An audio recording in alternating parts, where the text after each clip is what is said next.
વોટ્સની માહિતી પણ લઈ લઈએ. સેવકે તૃપ્તિ કપૂરિયા ફરી આપણી સાથે જોડાઈ ગયા છે. તૃપ્તિ, ગુડ મોર્નિંગ અગેન. અને ઘણા બધા સ્ટોક્સ અને કંપનીઓ આજે ફોકસમાં છે જે બ્રોકરેજ હાઉસીસના રડાર પર છે. ક્યાંથી શરૂઆત?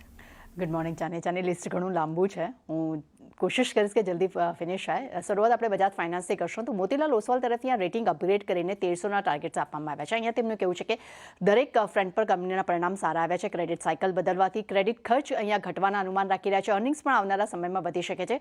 કોલ લેન્ડિંગ અને ડિજિટલ ઇકોસિસ્ટમ અને ગોલ્ડ લોન જે છે તે અહીંયા મુખ્ય ડ્રાઇવર્સ બની શકે છે. વેલ્યુએશન અહીંયા સારા એક સપોર્ટ મળવાની અપેક્ષા રાખી રહ્યા છે.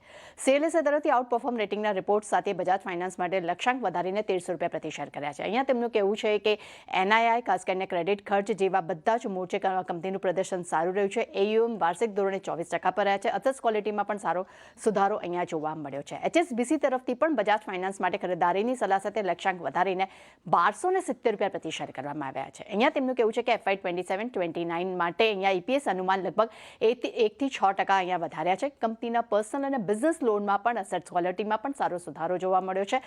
ત્યારબાદ નજર કરશો બજાજ ફાઇનાન્સ પર નોમુરા તરફથી રિપોર્ટ માટે. અહીંયા તેમણે લક્ષ્યાંક 1140 પ્રતિ શેર કર્યા છે. અહીંયા તેમનું કહેવું છે કે અસેટ ક્વોલિટી અહીંયા મજબૂત છે.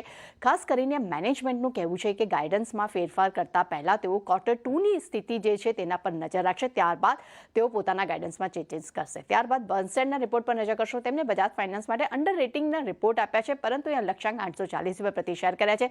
પરંતુ તેમનો રિપોર્ટ અહીંયા પોઝિટિવ દેખાડી રહ્યા છે. તેમનું કહેવું છે કે એયુએમ ગ્રોથ વાર્ષિક ધોરણે 24% વધ્યો છે. એનઆઈએમમાં સારો સુધારો આવ્યો છે. ક્રેડિટ ખર્ચ ઘટ્યા છે. ઈપીએસ ગ્રોથ પણ 27% પર સારો ઉછાળો જોવા મળ્યો છે. ગ્રોસ એનપીએમાં પણ સુધારો જોવા મળ્યો છે અને આરઓએ 4.7% પર અહીંયા મજબૂત રહ્યા છે. અદાણી એન્ટરપ્રાઇઝિસ પર નજર કરીએ. મોર્ગન સ્ટેનલી તરફથી ઓવરવેટ રેટિંગનો રિપોર્ટ જોવા મળી રહ્યો છે. લક્ષ્યાંક તેમને 3638 રૂપિયા પ્રતિ શેર કર્યા છે. અહીંયા તેમનું કહેવું છે કે airports, copper, solar, data centres અને રોડ દરેક બિઝનેસના ગ્રોથ મુખ્ય ડ્રાઇવર્સ તરીકે અહીંયા સપોર્ટ આપતા જોવા મળી રહ્યા છે. મધ્યગાળામાં પણ મજબૂત અર્નિંગ્સના અનુમાન તેઓ રાખી રહ્યા છે.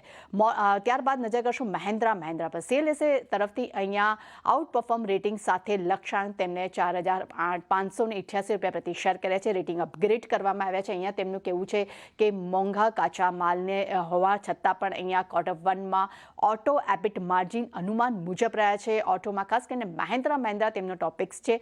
ખાસ કરીને ટ્રેક્ટર આઉટલુક અહીંયા મજબૂત જોવા મળ્યું છે. BEVમાં અહીંયા સારા મોમેન્ટમ અને ક્ષમતા વિસ્તારથી માંગને એક સપોર્ટ મળવાની પણ અપેક્ષા રાખી રહ્યા છે.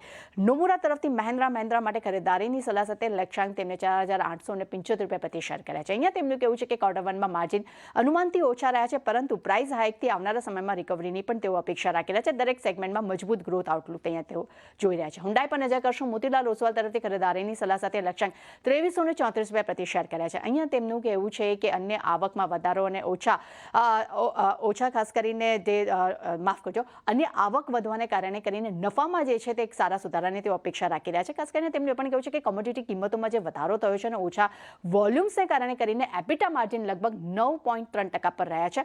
હુન્ડાઈ પર નોમુરા તરફથી રિપોર્ટ પર નજર કરશું. અહીંયા લક્ષ્યાંક તેમને 2498 રૂપિયા પ્રતિ શેર કર્યા છે. અહીંયા ખરીદારીની સલાહ જોવા મળી રહી છે. અહીંયા તેમનું કહેવું છે કે માર્જિન અનુમાન મુજબ રહ્યા છે.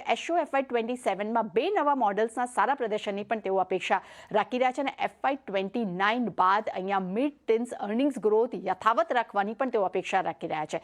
સીએલએસએ તરફથી હુન્ડાઈ મોટર્સ માટે અહીંયા આઉટ પરફોર્મ રેટિંગના રિપોર્ટ સાથે લક્ષ્યાંક 2300 રૂપિયા પ્રતિ શેર કર્યા છે. અહીંયા તેમનું કહેવું છે કે એડજસ્ટેડ ગ્રોસ માર્જિન QOQ ધોરણે 40 બેસિસ પોઈન્ટનો અહીંયા ઘટાડો આવ્યો છે, પરંતુ FY 27માં સ્થાનિક વોલ્યુમ ગ્રોથમાં લગભગ 8 થી 10% તેઓ લક્ષ્યાંક તેઓ રાખી રહ્યા છે. અને છેલ્લે નજર કરશું એક્સાઇડ પર. સિટી તરફથી ખરીદારીની સલાહ સાથે અહીંયા લક્ષ્યાંક 410 રૂપિયા પ્રતિ શેર કર્યા છે. અહીંયા તેમનું કહેવું છે કે દરેક સેગમેન્ટમાં કંપનીના પરિણામ સારા આવ્યા છે. રેવન્યુ ગ્રોથ મજબૂત રહ્યો છે અને ખાસ કરીને લિથિનિયમ આયર્ન બિઝનેસ છે ત્યાંથી મોટા ગ્રાહકો પાસેથી નવા ઓર્ડર્સ મળવાની પણ તેઓ રાહ જોઈ રહ્યા છે. એટલે શાની દરેક પર એક ખાસ નજર રહેશે, કેમ કે દરેક બ્રોકરેજ રિપોર્ટ ખૂબ જ આજે ઇમ્પોર્ટન્ટ રહેશે.